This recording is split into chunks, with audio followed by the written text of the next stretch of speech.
बिस्मिल्लाहिर्रहमानिर्रहीम। मोहतरम नाजरीन, अस्सलामु अलैकुम। एक गरीब लकड़हारे की 3 बेटियां जो घने जंगल में अपनी जिंदगी गुजार रही थीं, किस तरह एक जादू ने उनकी जिंदगी बदल दी और किस तरह सबसे बड़ी बेटी जो अपनी माँ के कहने पर जंगल में खाना देने गई एक पुरानी और पुरजोर कैद में फंस गई।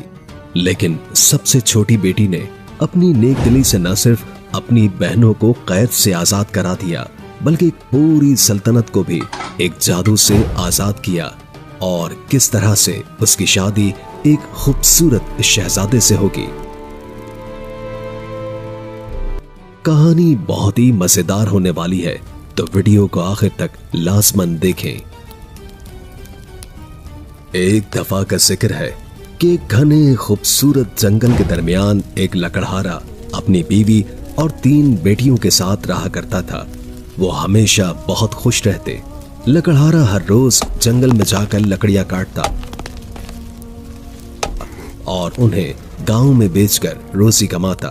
उसकी जिंदगी सादा थी, लेकिन उसका दिल बहुत ही बड़ा था। एक दिन उसने अपनी बीवी से कहा कि कल उनकी सबसे बड़ी बेटी को जंगल में मेरे लिए खाना ले जाने का कहना।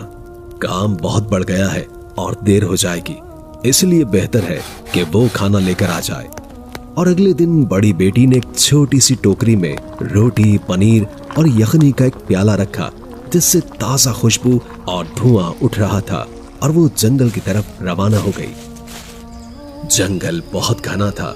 दरख्तों की सरसराहट हवा के साथ मिलकर सरगोशी की मानंद लग रही थी। जब सूरज गुरूब होने लगा तो वो रास्ता भूल गई। रात का अंधेरा जैसे एक भारी चादर की तरह फैल गया और खौफ उसके दिल को जकड़ने लगा। वो डर के मारे इधर उधर भागने लगी। जैसे ही उस पर खौफ गालिब आने लगा, उसने दरख्तों के दरमियान एक झोंपड़ी देखी जिससे रोशनी आ रही थी, और वो उस रोशनी की तरफ बढ़ी और एक वीरान झोंपड़ी के पास जा पहुंची, जिसकी लकड़ी की खिड़कियां पुरानी और बोसीदा लग रही थी। चिमनी से धुएं के हल्के हल्के बादल उठ रहे थे। मौसम सर्द और सुहाना था। उसने दरवाजा खटखटाया, लेकिन बाहर कोई नहीं आया। फिर उसने दरवाजे को खोला तो दरवाजा चरचराते हुए खुला। सामने एक बूढ़ा आदमी खड़ा था, जिसकी सफेद दाढ़ी और तेज आंखें उसे अजीब सी लगी। उसके पीछे एक मुर्गी, एक मुर्गा और एक धब्बेदार गाय खड़ी थी।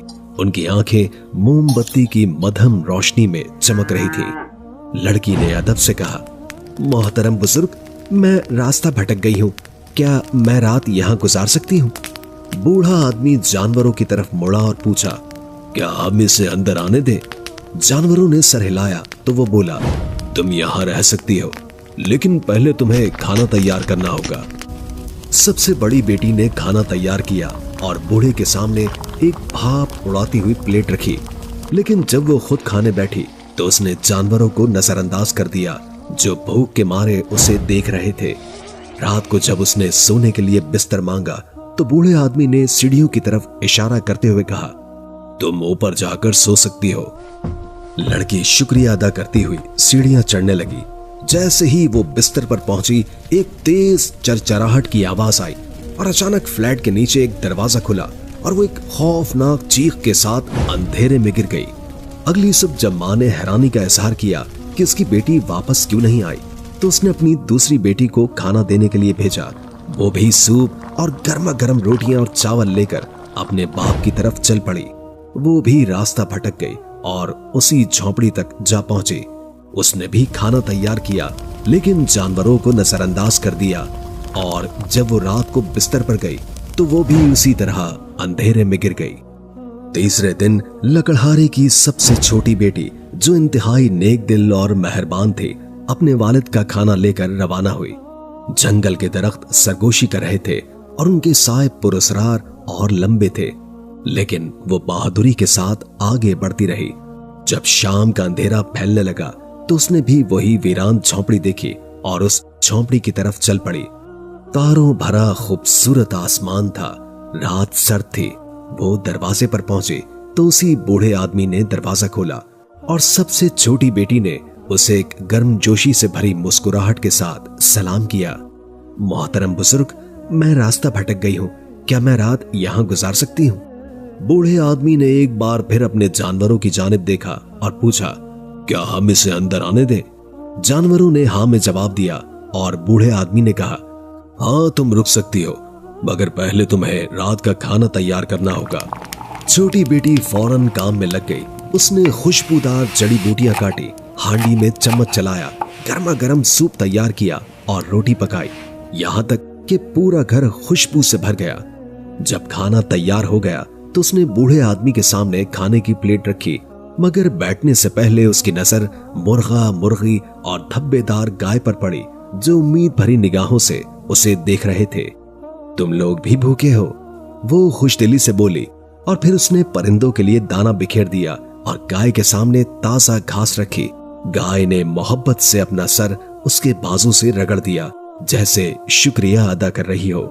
जब उसने बिस्तर के लिए कहा तो बूढ़े आदमी ने मुस्कुराते हुए सीढ़ियों की तरफ इशारा किया। वो ऊपर गई और नरम बिस्तर पर लेट गई। उसका दिल सुकून और मोहब्बत से भरा हुआ था। मगर आधी रात को अचानक पूरा घर लरसने लगा। ऐसा महसूस हुआ जैसे दीवारें टूट रही हो और जमीन हिल रही हो। फिर ये तूफान इतनी तेजी से खत्म हो गया जितनी जल्दी से ये आया था। ये सब कुछ दोबारा खामोश हो गया। लड़की के दिल में हैरत थी, लेकिन जल्द ही उसकी आंखें बंद हो गई और वो सुकून से नींद की वादी में चली गई। सुबह की रोशनी फैलने लगी और जब वो बेदार हुई तो उसने दिल पर हाथ रखा। उसकी सांसें खौफ से रुक गईं।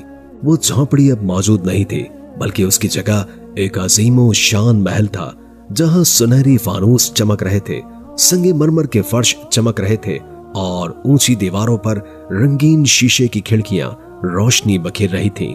जैसे ही लड़की ने हैरत से पलकें झपकाई, उसके सामने एक खूबसूरत नौजवान लड़का खड़ा था। वो बूढ़ा शख्स नहीं था जिससे वो कल मिली थी। उसकी गहरी आंखें मोहब्बत और तशक्कुर से चमक रही थीं और उसके चेहरे पर मुस्कुराहट थी। वो शाही लिबास में मलबूस था। तुमने ये जादू तोड़ दिया है, उसने कहा। उसकी आवाज जज्बात से भरी हुई थी। मैं एक जादुई कैद में था और तुम्हारी मेहरबानी और रहमदिली ने मुझे आजाद कर दिया। शहजादे ने दो दरबारियों को बुलवाया, जिनकी आंखों में खुशी और तशक्कुर झलक रही थी। ये वो मुर्गी, मुर्गा और गाय थे जिन्हें तुमने मोहब्बत से खाना दिया था।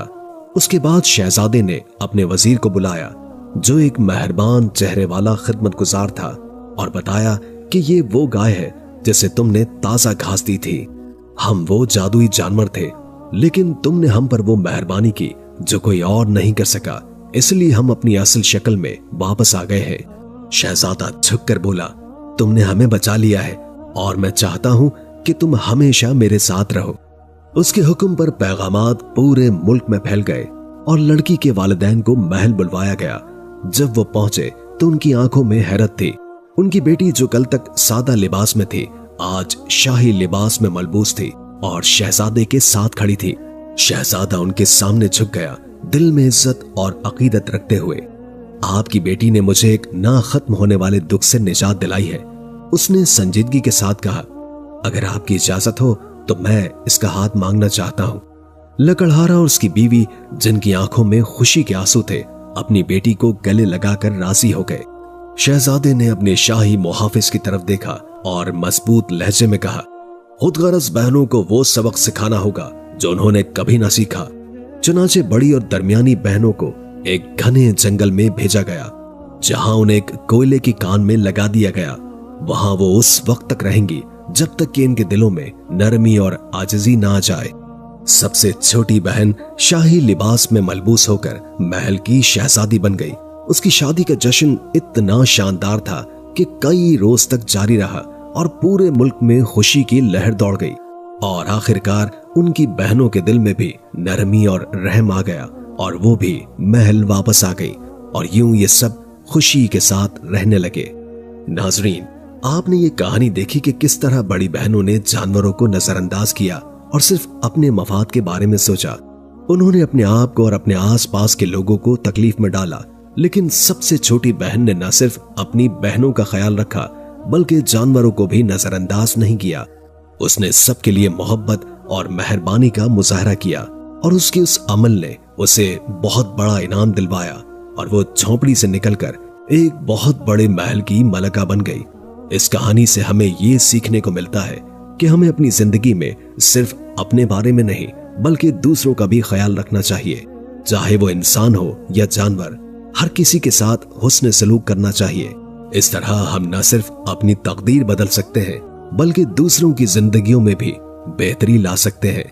सबका ख्याल रखना, एक दूसरे की मदद करना और मोहब्बत बांटना वो रास्ता है जो हमें कामयाब बनाता है, जिससे अल्लाह ताला भी राजी होते हैं और इंसान की जिंदगी में सुकून भी आता है।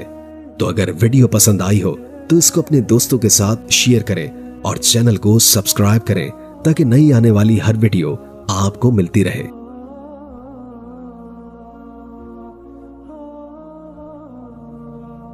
तो अच्छी लगी होगी। अगर आपको हमारी वीडियो अच्छी लगी है तो वीडियो को लाइक करें और मज़ीद इस तरह की वीडियोस देखने के लिए हमारा चैनल सब्सक्राइब कर लें। मिलते हैं नेक्स्ट वीडियो में। इजाज़त दीजिए। अल्लाह हाफिज़।